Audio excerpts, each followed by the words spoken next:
Okay, wow. Good evening, everyone. For those who don't know me, my name is Larry Kramer. I'm the president and vice chancellor here at LSE, and it's my privilege to welcome you all to tonight's very special event, conversation with Nick Clegg on his new book, How to Save the Internet.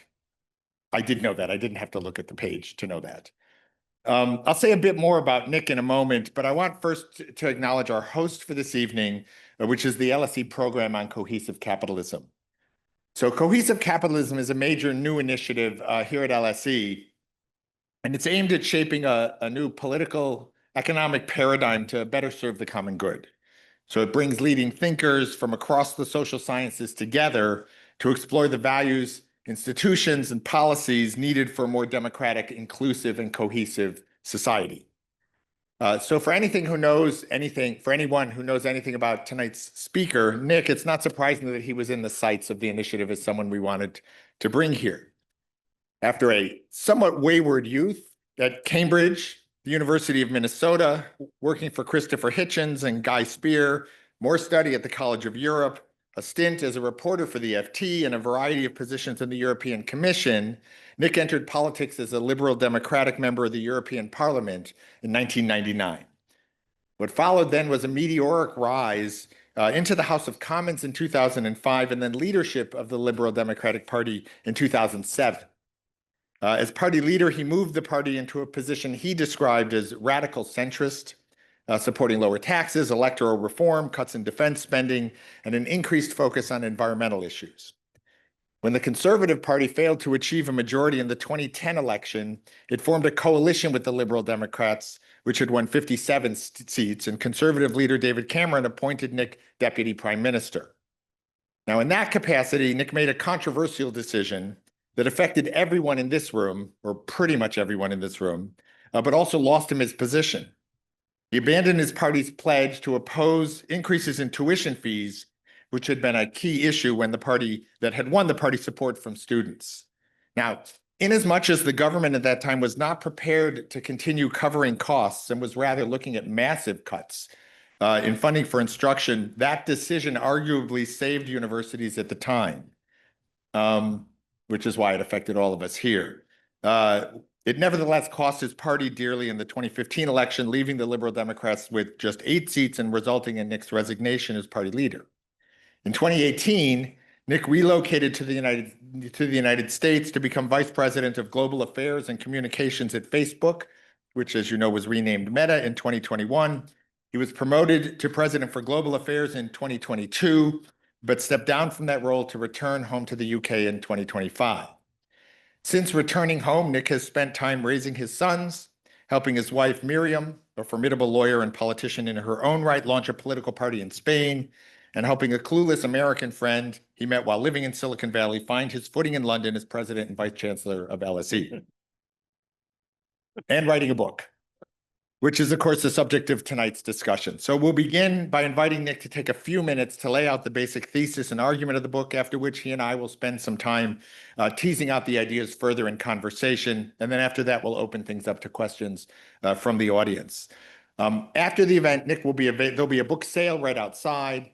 And then if you want, you can come in and Nick will be available to sign the book up here on the stage. And with that, let me turn the mic over to tonight's guest, Sir Nicholas Clegg. Well, thank you, Larry. I didn't know you were going to give a sort of potted history of my triumphs and disasters in public life. It's giving me a sort of hint of PTSD just listening to it. But it's lovely. And in fact, there are some things I could quibble with as well about that potted history. But I will come back to that maybe on another occasion. To Wikipedia. Yeah, right. Firstly, it's lovely to be here. It's so nice to see so many of you. Thank you for giving up your time for this event. Why did I write the book, I think, is what you want me to just quickly dwell on.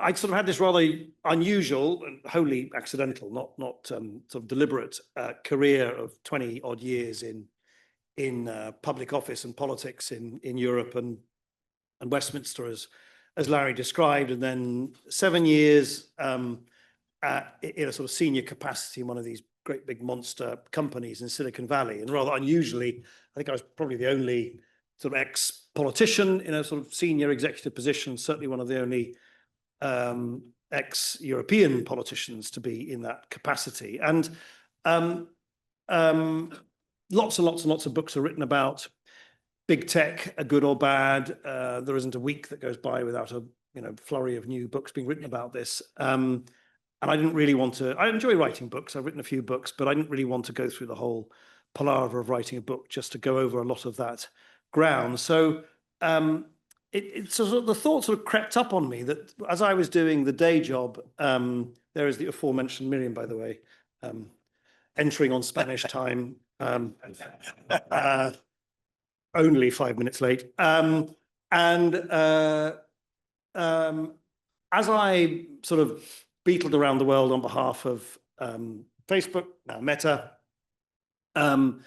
it sort of, as I say, it crept up on me that I was seeing a very powerful but somewhat under-analyzed and under-commented on trend in all the interactions I was having with governments, with regulators, with lawmakers, with other tech companies, which is, as I describe in the book, this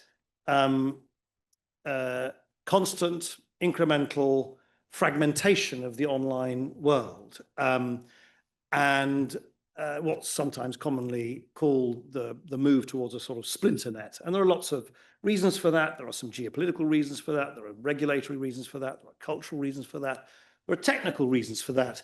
But the longer I worked for one of these big sort of global platforms, and interestingly, even though these US companies are extraordinarily American in outlook, in culture, perhaps even more so now, in the way that they have sort of become almost joined at the hip with the Trump 2 administration, they are quintessentially global entities. I mean, I'd probably need to check the specific data, but I think well over 90% of the users of Meta's products, Facebook, Instagram, WhatsApp, and so on, are outside the United States.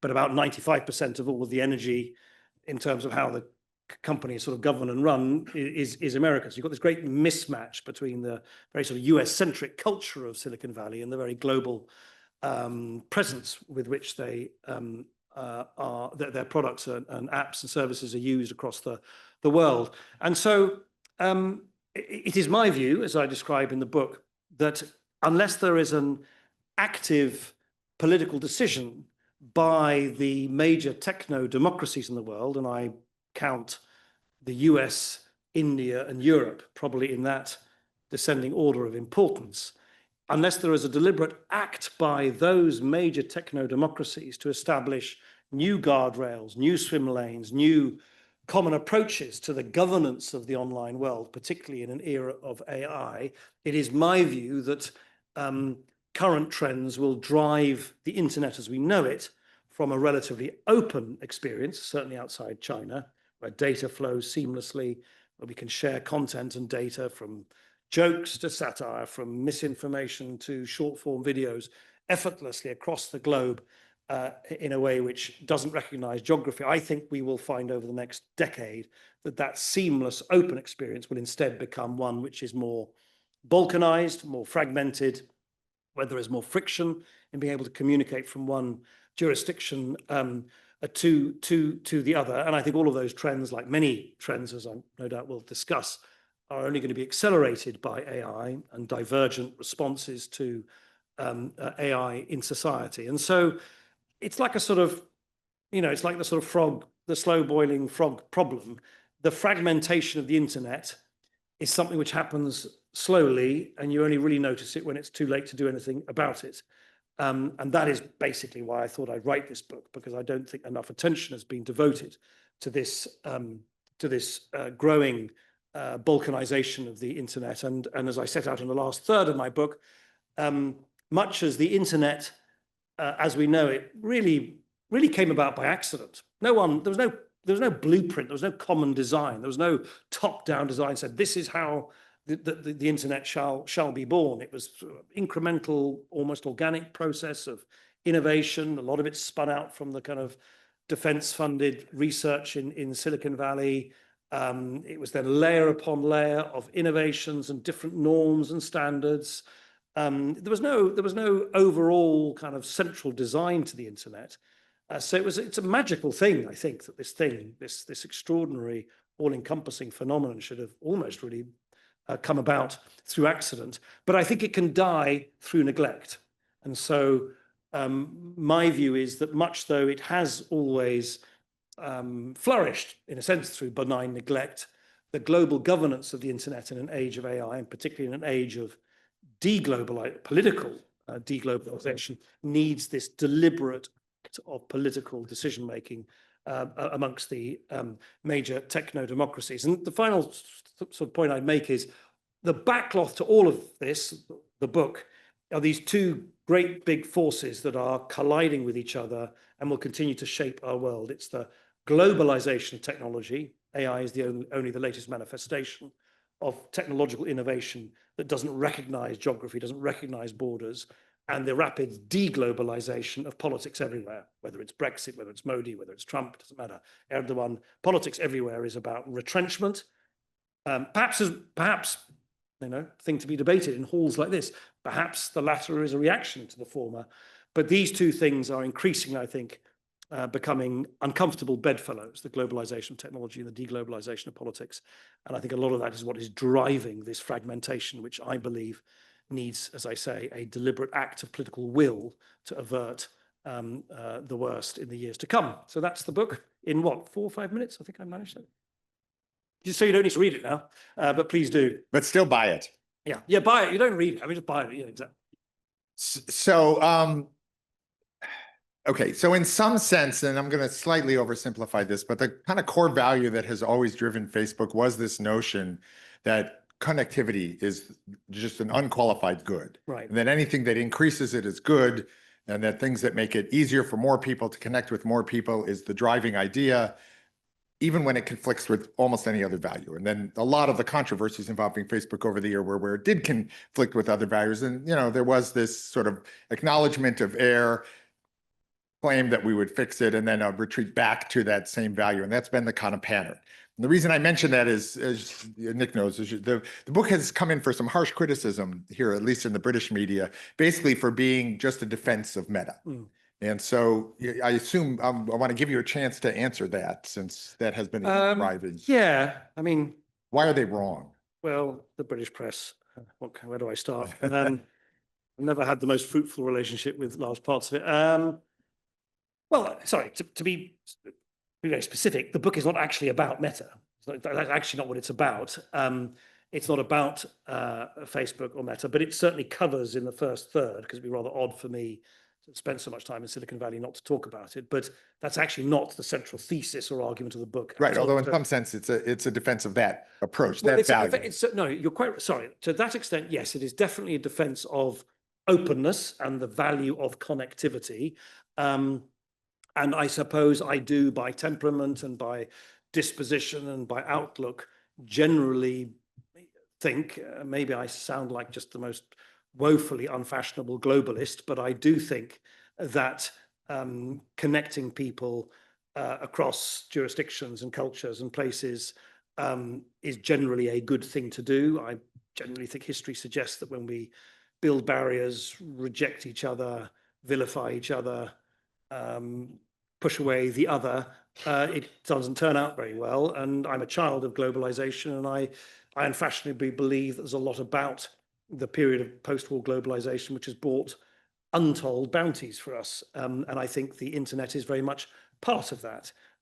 So yes, I do start from an assertion that openness and the ability to communicate with others, but perhaps much more important than that, because it's the corollary of the openness, the ability, which is what social media has brought to billions of people around the world, to express themselves and to avail themselves of these tools for free, because it's paid for by advertising, I think is on balance an unalloyed good. I think in that sense, I am an unapologetic sort of old-fashioned liberal who believes that if you empower people to express themselves without having to wait for the say-so or seek the permission of religious or political or ethnic or other leaders, it is a good thing. And I think social media has emancipated self-expression on a vast scale. Doesn't mean it hasn't allowed for a lot of bad people to say a lot of bad things as well, and we can no doubt come to that.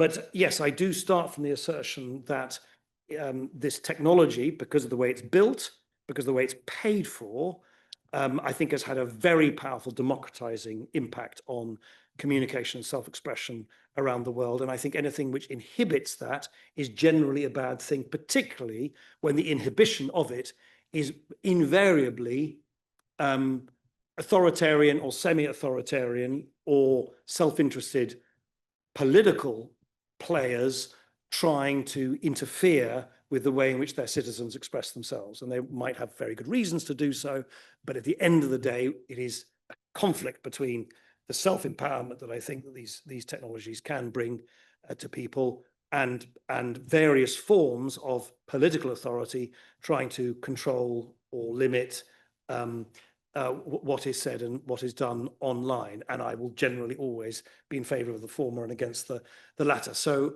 sorry, what was that? Oh, sorry. Well, the meta. You know, the book's not really about meta. Look, don't read if you want a book which is a sort of kiss and tell book where I say I've seen the belly of the beast and they're all demons and they should all be locked up. Don't read it. That's not what the book's about. It's not what It's not actually what I think, and it's not. I wouldn't even write it, I suspect, if I thought that. It'd be a rather silly thing to go and work for this company for 7 years and then sort of trash them. In that case, I shouldn't have worked there in the first place. So I'm afraid I unfashionably don't subscribe to the well articulated and rather sort of fashionable throwaway caricature of these companies and this technology. And so I challenge a lot of those assertions, some of which I think hold some water, some which I think are manifestations of a moral panic about technology, which we always have as a society. I had a drink last night with Sir Ian Livingstone, a wonderful British legend of the games and gaming industry. He was recalling to me, and I remember as a kid, the moral panics around gaming and video games in the 1980s. You know, if you looked at a particular game for more than 10 minutes, you were in danger of becoming an axe murderer. I'm being facetious here, but I unpack a lot of this in the book. I try and unpack it not in my name, still less in Meta's name. What I try and do is say, here are the claims made, for instance, about the link between the use of social media and political polarization. Here is the counter evidence, and I try and marshal academic evidence. And sure, I hope the book is of some interest, because it's not just repeating what I think are a lot of well-worn, unempirical platitudes about technology and society. It challenges some of those things. And I guess, of course, some people don't like that because it's much more comfortable to say it's all the fault of big tech. If only we could tweak, and I'm being facetious here, if only we could tweak the algorithms, all would be well, the sun would shine, democracy would flourish, Brexit would not happen, Trump would not have been elected, all this kind of stuff. I just think all of that's nonsense. I think it is reducing highly complex reasons to a sort of techno-determinism, that somehow it's because what you see on your feed that makes us feel and think and say things that we otherwise wouldn't do. There's very little evidence for that, but you can judge for yourself. I try and lay it out as dispassionately as I can, but yeah, I suppose some people don't like it because it is highly fashionable, and no doubt if you're trying to sell books, quite lucrative these days to publish books or write articles saying that it's all the fault of technology and it's all the fault of these algorithmic systems. I think there's a lot that is wrong with them, and there's a lot of things that I spend a lot of time changing, and I like to think changing for the better. So I'm not naive about these things. I just don't believe there is any evidence, and I don't think there has been down history. I mean, if you look at the moral panics around when bicycles were invented, it was considered to be particularly subversive and dangerous for women because they'd be, sitting astride this bicycle thing. The radio was considered to be, as it was, a favorite tool for fascists. Electricity was considered to be a deeply dangerous thing because it would light up your house and thieves would be able to see when you're at home. I mean, literally, this is very well documented. And if you look at some of the adjectives and adverbs that are used, every time you have these new technologies, it's unnerving how similar they are over history. And quite rightly, a lot of those fears are then particularly focused on the effect on the young. I think there are a lot of very legitimate concerns about the effect of social media and the use of social media on the young, none of which I duck in the book. In fact, I think personally governments could go a lot further than they currently have. But to give you a long-winded answer to your first question, I will be shorter going forward. I give a nuanced view. I try and marshal the evidence and the counter evidence. Decide when you read it. but yeah, to your question, I guess some people don't like that because nuance is irritating. Okay, so there was a lot in that answer. I want to touch on, I think, three of the different points, right? That, again, come back to the core idea is still openness is better, right? Connectivity is what we're after. We should avoid things that limit that. So just to touch on three of the criticisms that are often made of it. So one, you touched on there at the end, which is the arguments about social media's impact on democracy and on young people, on their mental health. And okay, so the argument is that's overstated. It's based more on correlation than causation. And I actually think that the really strong social science critiques of the book are consistent with that in the sense of absolute causation shown. But that is when the argument is made sort of as if social media is the sole cause.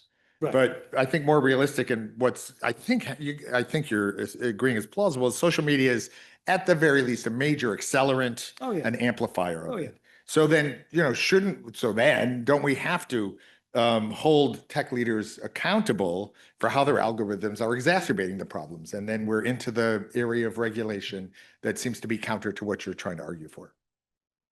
Yes. So how do I you agree. No, I basically agree. I basically agree, firstly, with the assertion that, which, to be honest, is not often made. This is my point. My point absolutely not is that technology and all the time we spend on our phones and the apps that particularly kids use and the algorithmic recommendations that are fired at people. I'm absolutely not pretending that is somehow a risk-free exercise or doesn't have a number of collateral effects which can be negative as well as positive. I strongly believe that it is there is an over-ascription. Do you say that? People are over-ascribing to those technological factors a whole bunch of wider forces that can drive, whether it's political behavior, whether it's the shifts in the patterns of adolescent mental health and so on. So it's not that I'm saying it has no role. Of course it must do. I think it is just sometimes described as the sole or the principal driver of behavior. And that in turn, I think, leads to something which worries me, because it leads decision makers and the population at large at thinking there's a technological fix to these things. And there very rarely is. You can improve technology, you can put guardrails in, you can regulate, we'll come to that in a minute, do all of those things.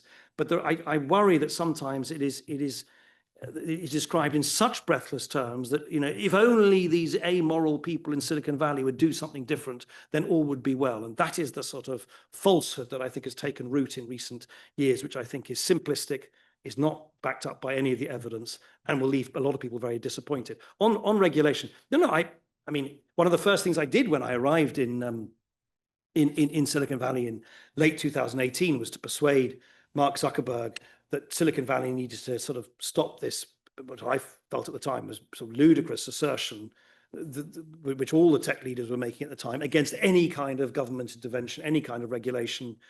And he then, put his name to an op-ed, I think in the spring of 2019, as the first Silicon Valley leader saying, of course there's a role for government, of course there's a role for parliaments and so on. I'm not against that at all. And in fact, when it comes to kids, I spent a lot of time trying and failing to persuade ministers in this country to go further than they have done in the legislation which recently has been put into the statute book in this country, the Online Harms Act, in terms of how you verify kids in order to make sure that teens, particularly between the ages of 13 and 16 or 16 and 18, consume age-appropriate experiences. And I think there's a whole much further they could go. What I am arguing, though, and I don't think this is inconsistent in the book, is if every country regulates in dramatically different ways for a technology which, for all the reasons we've discussed, doesn't know borders, then you'll get this patchwork of regulation, which will lead to the sort of fragmentation that I don't think people want. So I'm all for sensible regulation. I just think it makes a lot more sense when that regulation is done in a more coherent and consistent way around the world. Just say a few words about what then would count as sensible regulation. Take the two kids, youth, I think you hinted at that one, and the democracy problem. Well, I think on the youth thing, look, at the end of the day, you have to decide as a society, and this is not something which should be left to tech bros, it shouldn't be left to the engineering companies or the Silicon Valley people. these are business people. They're not philosopher kings. We shouldn't be remitting our governance to them. We should decide as democracies, do we think, I don't know, that kids shouldn't use social media from the age of 16 or 15? I noticed yesterday the Danish government have announced they're going to put a prohibition on using any social media under the 15 and below. I think Australia's passed legislation for 16 and below. You can pick your age. I mean, I personally think saying, as they are in Australia, that 15-year-olds can't look at Ronaldo and Messi scoring goals on YouTube anymore. I think it's not going to work. But never mind. Let's say we have a societal consensus arrived at through the democratic process that there should be no social, let's call it 30, 40, something like that. Then you have a problem. And the problem is, how on earth do you police that? And how on earth do you police that at a time when young people in particular are extraordinarily versatile at using lots of different apps at the same time? I think the average American teen is now estimated to use more than 40 apps every single month. And as you will know, for those of you who either do that or have teens, it's often you'll use one social media app for your public identity, another messaging app for your private messages, another one for your music, another one for your... People are using these apps in a very interchangeable way. So you have to come up with something that can then police that new age limit, let's call it 14, across all of these apps. And that's the thing that this government and other governments around are failing to do. Because if you ask the apps, which is now the law of this land, to basically come up with their own age verification processes, you get the mess we now have, which is that it's different on TikTok, it's different on Instagram, it's different on Pinterest, it's different on Snap.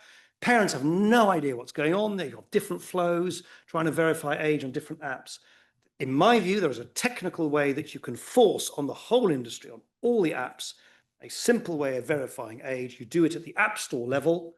In other words, the two app stores, which are the two choke points of the internet, the iOS and Android app stores, and you work with them, basically mandate them to ensure that at the point at which the app is downloaded, there is age verification, which then applies to all apps which are downloaded by that device using the app stores. That's so it's rather techie, but it's rather important, because I think what we're now doing is that the politicians say job's done. The newspapers are full of, oh yeah, we're biffing Silicon Valley on the nose, and there's going to be this age verification. And meanwhile, families are left completely confused, particularly parents who don't use online stuff a lot because they're having to run through so many different hoops. So that's one example.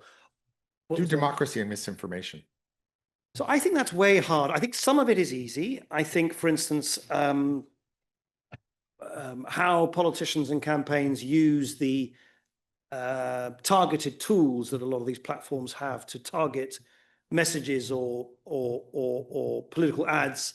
Again, you just need to make a choice. Maybe you don't want to have political ads at all. I mean, I tried and failed early on in my time in Facebook to persuade Mark Zuckerberg and the board to stop running political ads altogether, because I thought it was a total nightmare for the company. It just caused endless controversy, generated almost no revenue whatsoever, but for various American reasons that you'll be familiar with, Larry, there's weird jurisprudence that seems to think that paid political adverts are a form of self-expression, somehow linked to the First. You can explain that. Somehow linked to the First Amendment. Never got that myself, but never mind. It didn't happen. But again, that's just decide. You don't want political ads, or you don't want targeting. Just decide, pass the law, make sure you apply it to everybody.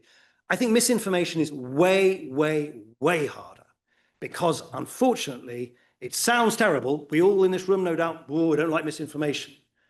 Misinformation is something that's half true and half false. It's someone talking complete nonsense.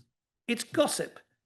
It's malicious stuff that is deliberately kind of out there, but it's not illegal. Misinformation is not illegal. So this is all when people complain about, oh, I don't like this online, that online, it's content that democratic governments and parliaments over generations have deemed to be perfectly legal. And here's the great problem with misinformation. It's one of the basic tenets of a free society is to talk rubbish, to talk crap, to talk nonsense. How on earth do you police that? How on earth do you police that in a society where there is absolutely no consensus about where the line would be drawn? I guarantee you guys in this hallowed hall in the LSE might be able to come up with a understanding you all share about misinformation. But you try and get Nigel Farage to agree to that, and the millions of people who support him, you will fail, because one person's hate speech is another person's right to free expression. Again, all about content that is legal. I may not like it. I may agree with you and disagree with Nigel Farage, but you don't speak and I don't speak for society at large. And this is particularly acute in the United States, where the very definition of what is acceptable or not acceptable speech now splits the country right down the middle. And I personally think this is where the politicians need to look more in the mirror, rather than constantly shout at Silicon Valley to come up with a Solomonic kind of compromise, which they themselves have failed to. And so I just think on misinformation, yeah, it doesn't sound nice, does it? Misinformation. But when you then double click and really look at what it actually means, and then ask yourself whether you want that to be banned. And I'm really getting in a roll hill, but it's a really important point. During the pandemic, governments, and I would have been in exactly the same position if I'd still been in government, were freaking out. They totally understand. Just imagine you're in government when people are dropping like flies. The vaccine hadn't been invented. No one knew where this thing had come from. There'd be this extraordinary, unprecedented shutdown. And at the time, the Biden administration became very, very alarmed and aggravated by what they felt was content that was circulating online, whether it was on YouTube, whether it was on Twitter, whether it was Facebook, which would discourage people from taking up vaccines. And they called it vaccine content, which would lead to vaccine hesitancy. That was the sort of jargon that came up. So I used to receive frequent calls, often in the dead of night, from the lead coordinators of the COVID effort from the White House, yelling at me sometimes, you must take this piece of content down, because if people see this on Facebook, they're less likely to take up a vaccine. And I remember vividly one. It was a piece of satire. It was a satirical thing. And I remember it had Leonardo DiCaprio sitting on a sofa looking at a TV screen. And it had, in these US medicinal adverts, they have all those caveats at the end. If you take this medicine, you may grow a second nose. You may develop bulbous growths on your elbows, all that kind of weird stuff. And they had that. So it was like a satirical thing, someone saying in a few years' time, that's what you're going to, remember that from if you take this vaccine. But it was satire. And I remember saying to this guy who was yelling, I said, are you serious? You want us now at the behest of the government to remove satire from the internet? You've got to be kidding. I didn't do it. I was very firm in my view that we couldn't and shouldn't do that. But it's just a little example. He said, no, but it's misinformation. It's misinformation because it's satire, which is implying that there might be after effects. And I said, I don't know, there might be. I might be. But in any event, you can't ask the private sector to kind of suddenly start expunging satire. Now, it's an easy example for me to give you. There are many others that are, of course, way more edgy than that. But it is a little insight, I think, into the huge difficulty when people say, just get rid of the misinformation, because it's, one person's truth is another person's right to have fun, or to, it's way, way, way harder, that I think, than age verification, which I think, by contrast, actually has a simpler solution, which we should be taking up more than we currently are. Right, I'm going to resist the urge to fight with you on that one. Not on the last point, but well, I actually think so first we have libel law, which actually we regulate speech all the time in other contexts. So you don't have to draw the line where you're getting into the really fuzzy cases to say, but actually anybody who knowingly or intentionally or with reckless disregard puts out speech they know is false, that we can punish. And then the only question is, can we hold the social media platform liable? And we can do that too, because we only need to worry about the stuff that goes viral. So, you can say, so there are ways to think about doing it. Can I say something just about that? Because in as much, couldn't resist. Stop me, I know. Stop me if it's not interesting, but I suspect you guys are here because you're interested in this stuff. This issue of the liability of the platforms is tremendously important, because there is this famous law in the US, it's Section 230 of the Communication Something Decency Act. What? Decency. Yeah, it's 25 years old, right? And this is what they say. This is the kind of legend, if you like, in Silicon Valley, that without Section 230, the internet would never have evolved in the way that it did. Because what it more or less said, it's a 2 or 3 sentence clause. It says, as a platform where you are conveying you're providing the pipework for human beings to say stuff and communicate with each other, you can't be held responsible for that content, because you're carrying the content, but you're not generating it, right? Like a telephone operates, newsstand. What? A newsstand. A newsstand or a telecoms operator can't be held responsible for what we say to each other on the phone. Now, that held for a long time, but, huge but, I think it is collapsing at a very dramatic speed now, and I don't think Silicon Valley, or indeed governments around the world, have realized what's going to hit them, because, particularly Silicon Valley, because as many of you who use social media will see, more and more of the content that you now see is not actually a human being posting something and sending it to you or sharing it with you. It's content which is plucked from the farthest recesses of the internet by an algorithmic machine and then recommended to you because the system thinks you might be interested in it. Or, which of course will become even more the case now, synthetically generated content, generated either visual or other content generated by these very powerful new Gen AI content creation systems, and then recommended at you. And at that point, I'm not a lawyer, Larry, I just know what you think. I kind of think, how on earth can the platforms then claim they've got Section 230 protection? Because it's not carrying one human's content and another person's human's content.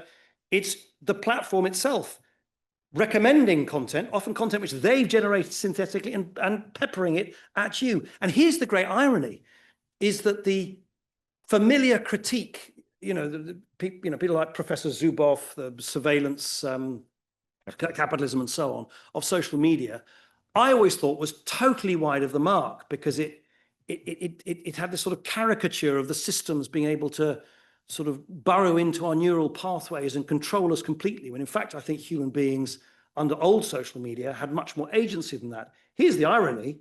That critique, I think, is now becoming more and more true as social media mutates into a much more synthetically driven, automated experience. And I don't think, I was in Silicon Valley just a couple of weeks ago, I don't think folk in Silicon Valley have even got their head around what it would be like to operate their platforms when, if, distressed individual X, and well, you're seeing some of the litigation starting in US courts with some of the generative AI bots. But I don't think they've got their head around what it means to operate in a space now where more and more people are going to be using their services, and they won't enjoy Section 230 protection because they'll be inserting themselves directly into one half of the relationship, which is being, connected on their platform. So I think it's a massive deal. Yeah. Let's actually take a second on the surveillance capitalism point, because that's one of the other core critiques. And you touched on, I think, the heart of it, right? Which is, you mentioned earlier, the ad-driven model you think is a good model. The critique of that is, so these companies are hoovering up massive, massive amounts of information about each of us. And then the model drives them to have to sell it. And they sell it to companies who can then use it to target us. Now, there's a sense in which advertising, that's always what it's been. But I think the argument is, one, the sales are for all sorts of uses that may or may not be good or bad, and that two, the difference in degree is so great that we're not talking about just a quantitative difference between what old-fashioned advertising could do in terms of manipulating people. So it's not burrowing into your neural networks, but it is being vastly more sophisticated at manipulating people through this information that's hoovered up and then sold in ways that can be targeted very specifically, and that itself is a problem. Yeah, I mean, I don't know. The ads I see on Facebook, I think, are pretty rubbish quite often. They're not well targeted at all. I don't understand sometimes why I don't think I snore. Do I snore, Minnie? And I keep getting ads for snoring aids. I mean, I think they just. I think she's. Oh, no. No. I mean, they do hear everything. I'm being a little bit facetious here, but I think this kind of description of these amazing things that, oh my God, they do so accurate. Yeah, maybe a bit, but there have to be a bit. I mean, there's no point me receiving ads for a shoe shop in Melbourne, Australia, because I'm not going to go to a shoe shop in Melbourne, Australia. So it's kind of like, to that extent, yeah, receiving relevant ads, I just don't, I'll tell you two things why I just don't probably buy this. Is firstly, that the ads business, the commercial incentive on the platforms, actually incentivizes the platforms to do the opposite of what they're constantly alleged to do. Because the last thing you want, whether you're selling plastic ducks or garden furniture or washing up powder or cars, is have your ad next to some vile, revolting, still less illegal piece of content. So I think the advertising business model, which is held by the sort of Zuboff school, I think totally misunderstands the obvious conclusion of that, is that if you're being paid by advertisers, and they don't run ads for illicit drugs and for biochemical weapons and so on. They've got all the rules you'd expect on not running ads. They sometimes have controversies around when there's a kitchen knife, a weapon, and things like that, which rightly blow up from time to time. But actually, the overall incentive is actually to have bland content on the platform, because that's what the advertisers want who pay these people's lunch. That's the first thing. The second thing is, in as much as, I don't know, for those of you who look at the ads that you see while you're scrolling on screen, most people just flick right past them. But if you go on those three dots next to the ads, you've got way more control over what ads you see, why do you see them, not seeing them, blocking them, saying you don't want to see them. You can now pay this, I think as of last week now, to pay a little subscription and have no ads at all. You've got much more control over ads online than you do in many other formats. So look, they're powerful systems. They're based absolutely on targeting. They're based absolutely on learning from a considerable amount of data something about the identities of people sufficient to be able to then target their ads. All of that, of course, is going to become increasingly automated by AI. So I think what you're going to increasingly see, so AI is clearly going to have a massive disruptive effect, and already is, on the advertising industry, because relatively soon, as an online, you're a small, medium-sized company, you advertise on Facebook. Relatively soon, you'll be able to say, I want to target my galoshes to men between the ages of 45 and 65 in the Midlands who like hiking or something. And you will very quickly just be able to put that into the system. And not only will they be able to target the ad, the systems will be able to create the ad itself for you to be able to play around with. So I think this thing is highly automated, but I think there's a level of kind of visibility and transparency. And as I say, the fundamental commercial incentive is kind of weirdly the opposite of what the platforms are constantly being accused of doing. That's my view. Okay. I have so many questions, but I want to get to some of the fun ones. In particular, you didn't write a tell-all book, but how do you explain and what do you make of the turnabout love fest from the tech bros with the Trump administration? Yeah, I just think it's just extraordinary, isn't it? I mean, we know all these people, so. Yeah. I mean, the first thing I'd say is, here was the weird thing. So there was I at a pretty senior level in Silicon Valley. And for the years that I was there, I was the only person in all these discussions about how to deal with governments and politics and elections and so on. I was the only person who'd ever been elected to anything. But I was always the first to say, look, you need to keep a kind of healthy distance from politics, particularly if you're a social media platform, because you're dealing in the most controversial thing possible, which is human speech. You're not building widgets. You're not sending off rockets to the sky. It's speech. And that's why companies like that are never going to be more than a heartbeat away from controversy, because you're dealing with the thing that is the most important thing to all of us in many ways. It's communication, it's speech, and so on, including political speech. So I was always the first to say, and that was part of my job, was to rebuild relationships with governments and parliaments and lawmakers and regulators and so on. But I always said, look, innovation and great engineering and all the rest of it, in my view, generally takes place best at a certain arm's length distance from politics.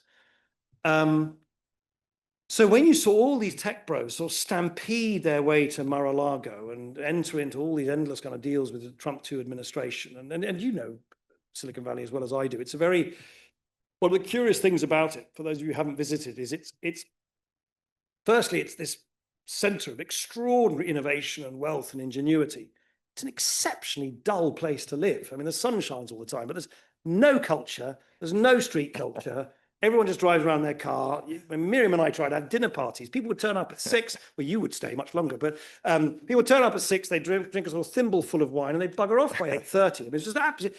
So it's a really weird contrast between the sort of energy of the engineering and the absolute flatness of it as a kind of place socially and culturally. But also the other thing is, as you know, the whole tech bro thing is that they believe that history is made by great individuals, men, for whom, which is why they all got this fascination with ancient Rome. You know, so great statues were erected for men who do great things, and then the sort of all of us, the sort of Lilliputian folk down there, will admire these great men who will occupy Mars and do all these great things. That's the way they think.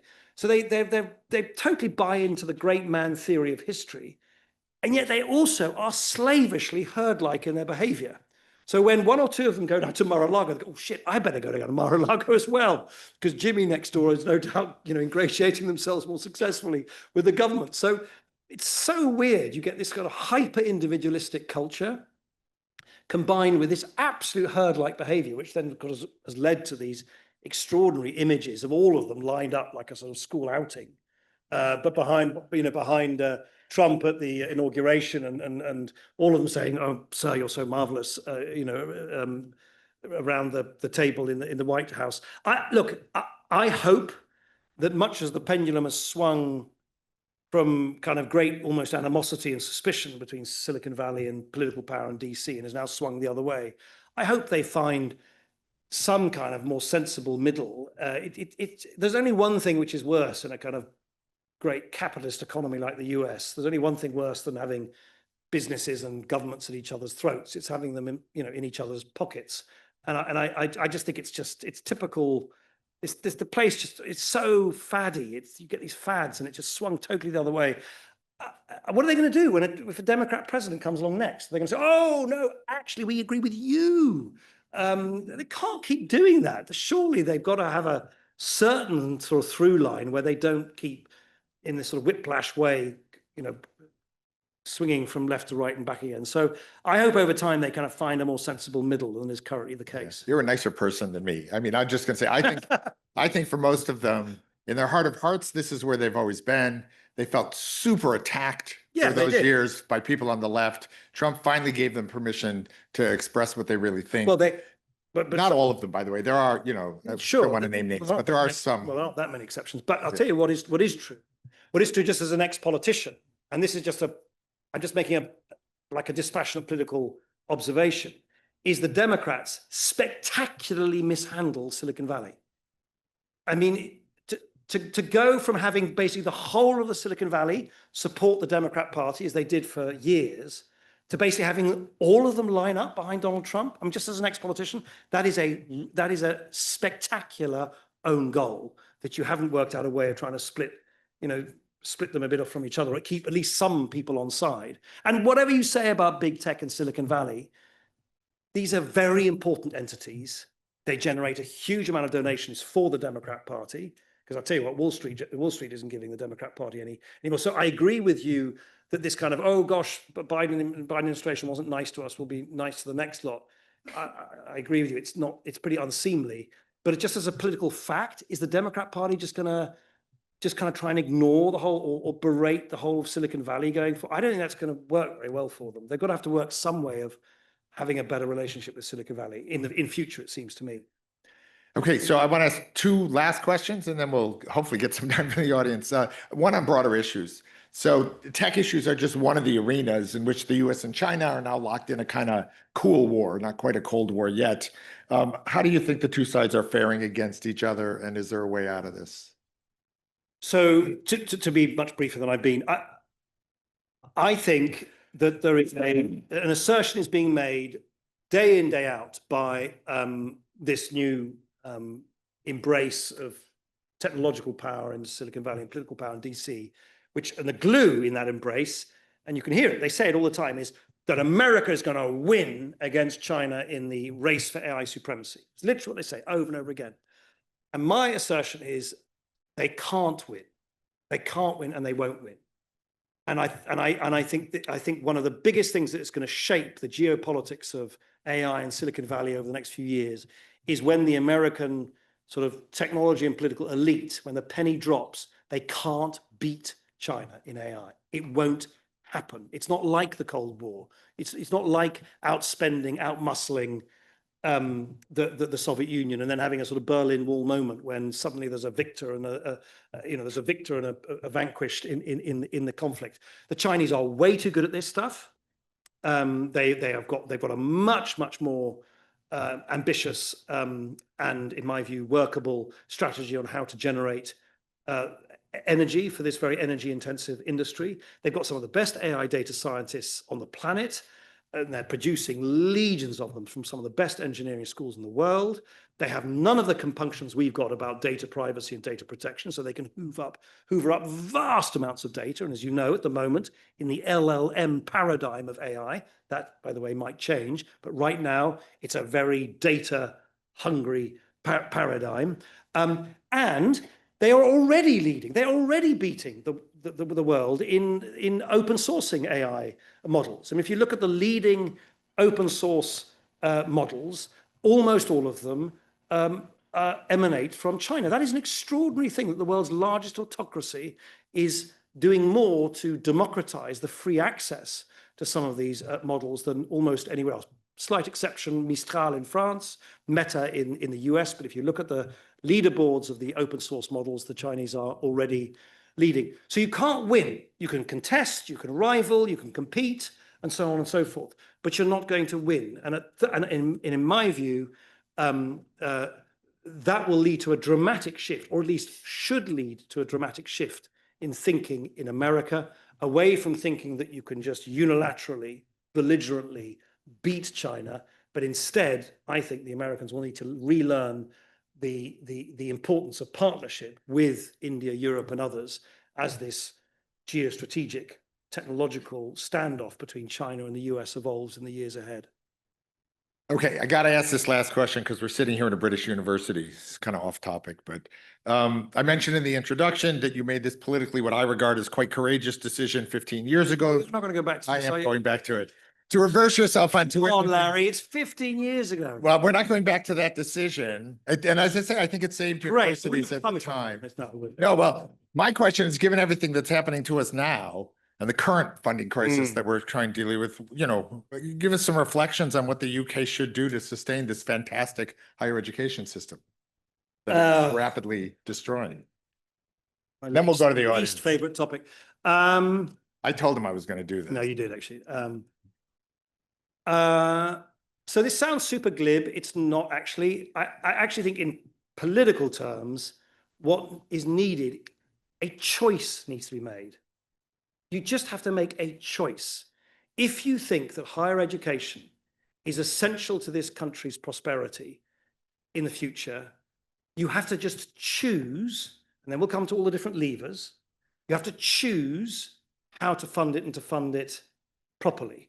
And you can, boy, have I every minute since been criticized for the choice we made, but at least we made a choice, and we made a very big choice. And the big choice we made to increase tuition fees then had one very important effect. Obviously, it had not a great effect on my political career, but that is not important. It's to me, but not to you. But anyway, it exempted the university system from austerity in one foul swoop. It's basically what it is. So the university sector was the only sector, pretty well the only sector, where you saw spending or the influx of income massively increase during those austerity years. So much so that many university leaders now refer to that as the golden age of British University. I wish they bloody well said that at the time. So at the time, they privately would come up to me and say, oh, we're on our knees, we're going to collapse. And I said, oh, okay, well, I better do something about it, did something about it. And they fled for the hills the moment there was any controversy.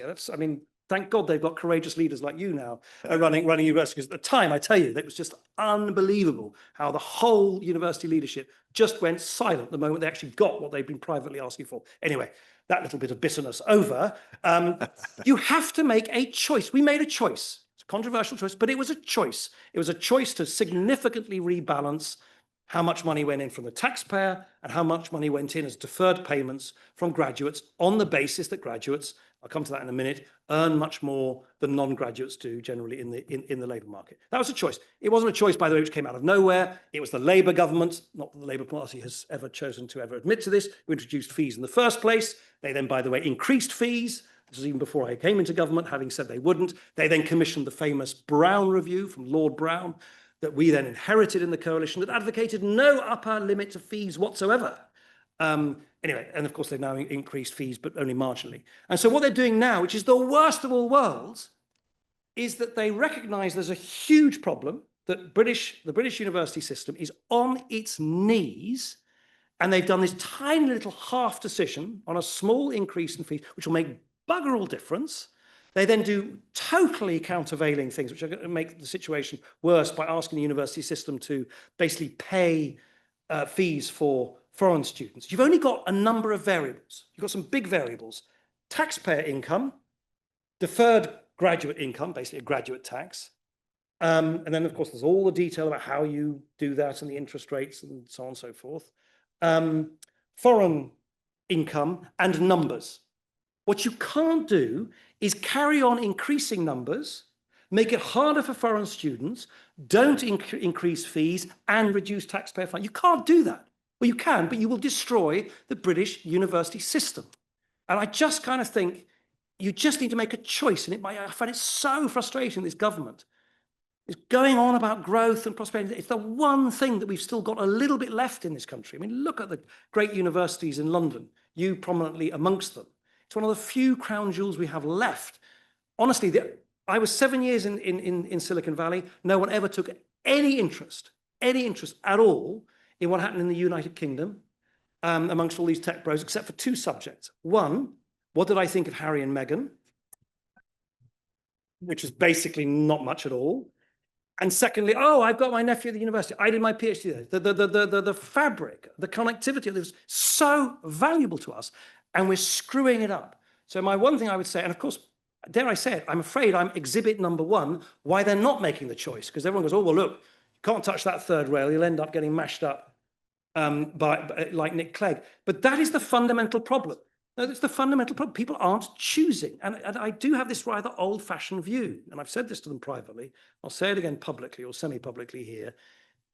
I know it's a hackneyed thing. To govern is to choose. And it's often to choose between a lot of very unpleasant, invidious choices. In mine, it was particularly invidious because I wasn't frigging prime minister. I hadn't won the election. I had no right. I had no mandate to apply my manifesto, particularly because the two larger parties at the time, Labour and Conservative, agreed with each other on this more than they did with the Lib Dems. So I had nowhere to go. I had no leverage.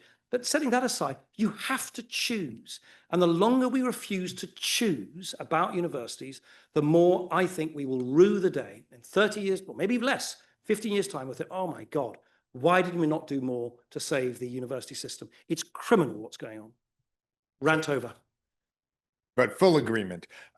Questions? So let's start over there. And do we have a mic up? We do. So we'll start over either one of those guys. Thank you, Nick. My name is Elliot. I'm an urban policy researcher.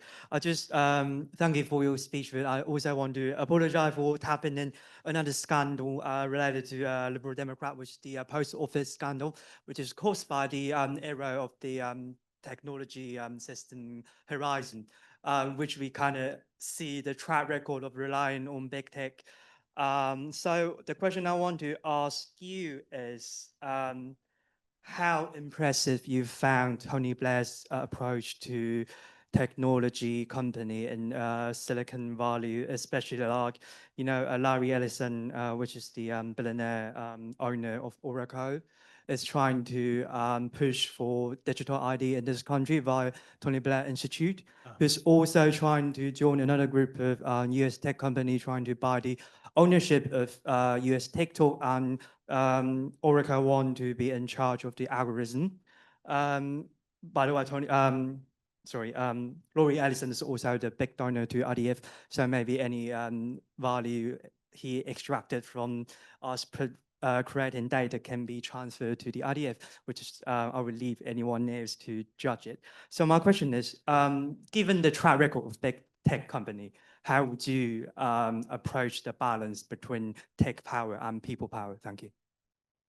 Wow. Post office, Horizon, Blair, ID cards, Ellison. That is a smorgasbord of good topics. What can I usefully say? Pick one. I'll pick one, which is perhaps surprisingly, I mean, I've become more French in my thinking about tech sovereignty. I think the sort of uncritical over-reliance on American tech in this country is now a real danger to the sovereignty of this country. There isn't a single bit of the tech stack, the core tech stack, which is not owned, run, administered by the US. Our phones are US designed, all the software apps are basically US, the operating systems, the two of them are US. Your data is stored on AWS, Azure and so on US cloud. Just imagine if they were French. It's really important. It's sometimes worth remembering this. Just imagine what the Daily Mail and Farage and people in Parliament say if all that dependency was the French, even though they're just a few miles across the channel.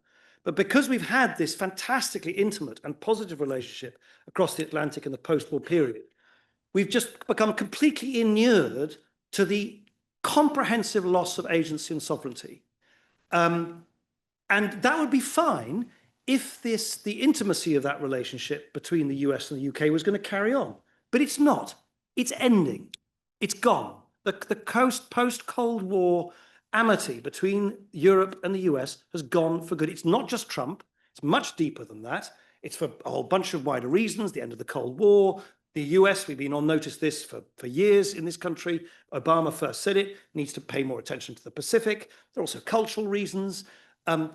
I find it maddening that the British political and media establishment don't focus more, as they do in other European countries. They haven't got the solution, but they do at least worry about this complete wholesale over-reliance. Look at this visit recently from Trump and the sort of almost embarrassing, debasing way that we sort of clung on to the coattails of Uncle Sam, and sort of it was just pathetic. It was pathetic. And there were all these ministers and so, oh my gosh, some of these big tech companies, they're going to build a shed in Newcastle. I'm being a bit facetious, but they are sheds. They're literally, these data centers are literally sheds with racks in them with GPUs. Those GPUs, by the way, they depreciate after about 18 months. But the idea that, oh, hurrah, we've got a shed in Newcastle. And look, NVIDIA has said we're a nice place. Oh my gosh, it feels so good to be British. It's pathetic. We have to learn to stand on our own 2 feet more. So on the bit that's such an LSE way to applaud.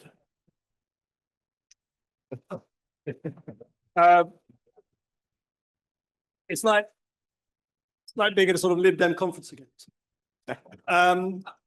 Used to drive me mad. The other parties, they'd be really like this and clapping, and the Lib Dems would go like this. So I actually think there is a big problem. I don't think there is an immediate solution, but simply relying even more on the American tech stack to do everything for us, which is the direction of public policy at the moment, seems to be a dumb thing to do. In my view, that far more attention should be devoted to why on earth we, and across Europe, why is it that we constantly come up with actually good ideas? Do you know the two of the most important companies on the planet who are absolutely essential in the sort of supply chain for AI, TSMC in Taiwan that produced the chips, and ASML that produced the lithography, the design for the chips in the Netherlands, were both spin-outs from Philips, from a European company. Do you know how many of these companies in Silicon Valley are now run by Europeans, or DeepMind that is, by European solid? So we not only ingest all their technology, when we have good people and good ideas, we ship them over there as well. This is crazy. At some point, we've got to. The Americans, quite rightly, on military matters, keep saying you've got to stand more on your own 2 feet. You've got to spend more money. I actually so happen to agree with them on that. Well, then we should also do that in the tech stack. And so, okay, I've made my point. I think you get it. Okay, so what we're going to do is take 3 questions, and then we'll finish. So let's go here for one. So the guy in the dark jacket with the gray shirt who, had his hand up all through, and I kept saying, I'll get to you later, I'll get to you later. And that's this is interestingly all male hands. I'm over there. No, up there. Where? Ladies up there. There we go. Okay, up there. They'll bring the mic to you in a minute. So go ahead. First question. Yeah, there you are. Hi, Nick. I'm George. I'm 17. Speak louder. My question for you is, when you look at the rise of reform and how Labour won 63% of seats with 34% of the vote at the last election, do you think the UK can kind of organically evolve from a two-party system to a multi-party system so long as first past the post remains in place? Okay, great question. Let's get the others. Great question. Love that. Second question was up there. Love a question about electoral Hi, reform. my name is Mark. I'm a master student in political behavior. I really understood the point that there might be over-vilification of a big tech, and that we might over-amplify the risk today with the hype, the scare of new tech. But there is a risk.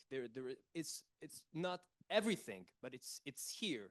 But in terms of solution, concrete solutions, what would you advise?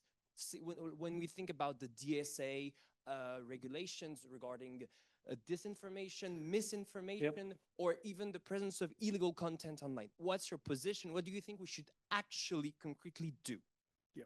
And last question, where are you? There you are. Hi, I'm Ivana Jurcevic. I have a very big concern on tech and Facebook and various other things. Basically, I'm Croatian, and in Croatia we have a government in power which is actually still communist. It sounds a bit odd because it's apparently democracy, but it's not. And so what we experience in Croatia is that Croatians who are not communists are actually blocked to say anything which is actually against the government. And we are in the EU, just so you know. So I wonder, and you will know probably, how come that they managed to block our actually free speech, which is absolutely nothing nasty or anything like that. It's just they don't want us to actually expose their corruption, and they are very corrupt, I can tell you that much. So please, fast checker, how do they get paid by the governments, and we don't have money. The public doesn't have money to pay them. So I think there is a massive issue here with obviously privates and publics, kind of who is running what and who's paying for what.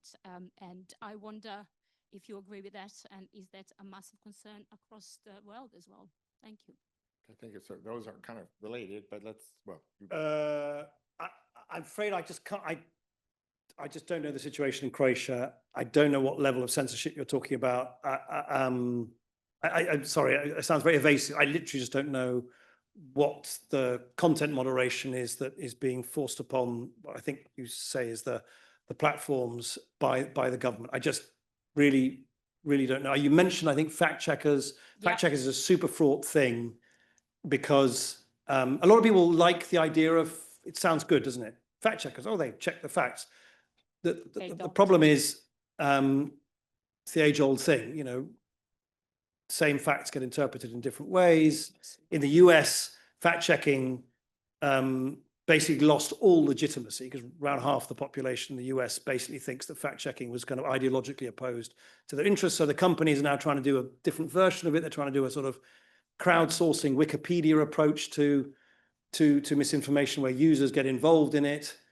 But jury's out whether that really works yet. So I'm thinking. Let me, because like I say, I see those two questions as related. So one concern is, what do you do about misinformation, disinformation? And one of the other. The question wasn't about misinformation, disinformation. It was just generally, wasn't it? Yeah. Yeah. And one of the other concerns, though, is about the particular power of some governments to, because of their ability and greater resources and access, to use social media to undermine democracy. So that's not the Soviet, that's like the actual government in a country, in the Philippines or something, right? Using it to destroy. Well, look, these companies, and I had this constant issue, is that governments would ask us to censor content that we didn't want to. And I would then say, because that was part of my response, I would then say no to demands in Turkey or Vietnam. I don't actually remember it ever happening when I was there in Croatia, but you definitely have authoritarian, semi-authoritarian. And you then say no. And then they would say, well, in that case, we're going to block your apps altogether, which is what's happened recently in Thailand. And there was huge public demonstrations against that measure, and the government was forced to. But it's a huge step for a company to have its services completely shut down, because then it means that in resisting attempts by these semi-authoritarian governments to censor speech, you're depriving everybody of speech. So it's a super difficult judgment to make. And in democracies, or at least ostensible democracies, the companies quite understandably say, well, it's the government of the day. They've been elected. It's like it's not our right to second guess what a democratic government wants. I'll tell you a very good example where this comes up a lot, or came up a lot, was in India. In India, there's a huge concern amongst the powers that be, which, as you know, are very much driven by the sort of Hindu nationalist outlook of the Modi government, about inter-ethnic tensions and violence and so on. And all the platforms, the American platforms, would be put under huge pressure by the world's largest democracy to take down this content and take down that content. And after a while, as a private company, you kind of slightly run out. You say, no, this is not in accordance with our content standards. And after a while, they say, hey, we're the government. We're the democratically elected government. You have no right. You're not elected. You've got no legitimacy to kind of second guess what we want. And it's a super difficult thing. I'm not asking you to sympathize with the platforms, but it's tricky because you're dealing with some very conflicting, priorities here, because a lot of people quite understandably have huge misgivings about the unelected and unaccountable power of these platforms. But the problem is and then they want those unaccountable and unelected powers to be deployed against, democratic governments who people might feel are doing the wrong thing. So it's a very tricky one. I don't know about creation. On generally, well, look, I'm afraid I'm going to have to give you the most annoying answer of the evening. Please read my book. There's several chapters about what I actually suggest you should do about it, particularly when it comes to AI. I think there are a whole bunch of things that, as I say, the major techno democracies can do together to establish some guardrails on data use, on data flows, on transparency, on far greater user controls and user agency over their experience, to be far more transparent about how these foundation models, which are the sort of foundational layer of the AI stack, are trained in the first place. There's a lot that can and should be done. My point is, if everyone does their own thing in disparate ways, it not only becomes messy, it becomes very fragmented, which is why certainly when it comes to the regulation of AI or the regulation of the effects of AI, the more that can be done by the major techno-democracies together, the better. Now, the question about electoral reform. George, was it? Yeah. So first thing I'd say is it's going to be amazing to see what happens in the next election, because if you try and squeeze basically what we now have in this country is 4, 5, in some parts of the country, 6-party politics through a 2-party mincer, which is what the first past the post is, you're going to get some crazy results. There was a local election result in Cornwall recently where the winner got 18% of the vote. So, if the vote gets distributed like that, you're just going to get this winner takes effect. And I think it's going to be like Russian roulette in a lot of parts of the country. It's going to be super, super weird. Do I think organically the first past the post system will be changed? No, you need an act of parliament. You need a deliberate decision to change the electoral system. I completely failed in 2011 to persuade the British people in that hapless referendum to change the electoral system. And what I learned there was just a classic lesson in power politics. I thought, as it turned out very naively, that by putting on the ballot paper in 2011, not actually the electoral system that I preferred, which has always been a much more proportional system, but the system that the Labour Party had put in their manifesto in the recent election, because I knew there was no way that the Lib Dems on their own, with support of the independent newspaper editorial board, was going to win in a country which is deeply conservative about its politics, was going to win the case. So I thought I have to get one of the other 2 larger parties to at least advocate for this. And of course, I didn't expect, I should have done, that the Labour Party, then suddenly being in opposition, the last thing they were actually going to do was stick to their manifesto commitment and actually campaign for electoral reform. So we got completely massacred because both right and left basically campaigned against it, or sat on their hands. So you have to have one of the major parties in politics over a barrel. You have to have them completely over a barrel. Now, how you do that and in what circumstances that happens, I don't know. But this system is wholly unfit. It always was, but it's wholly unfit for the multi-party choices that people are now demonstrating in the ballot box. I think the sort of fragmentation on both right and left is here to stay. Who knows? Maybe it will require an electoral outcome at the next election, which is just so crackers and so kind of chaotic and so unrepresentative that maybe at that point people will realise that the game is up. And it'll be very interesting to see whether Nigel Farage, who ostensibly is in favour of electoral reform, continues to be in favour of electoral reform if he's riding high in the polls. History suggests that parties always love electoral reform when they're in opposition, and then have all sorts of excuses why it's just not top of their in tray when they get into government. But it's going to be really interesting to see what happens in the next election. It could be very, very, very chaotic. Okay, so a couple things before we end, which will be in a second. So first, Nick and Miriam still have kids in school. So there's a book sale outside. Get some, and he'll stay on stage to sign some of them for a little while. As I understand it, also Nick's rise in politics, which was somewhat meteoric, came about when there was a public debate, which was sort of the British public's first opportunity to see him in action. And he so demolished the other candidates who were there that it really created it. And you got to see why tonight. So thank you so much. Thank you all for coming.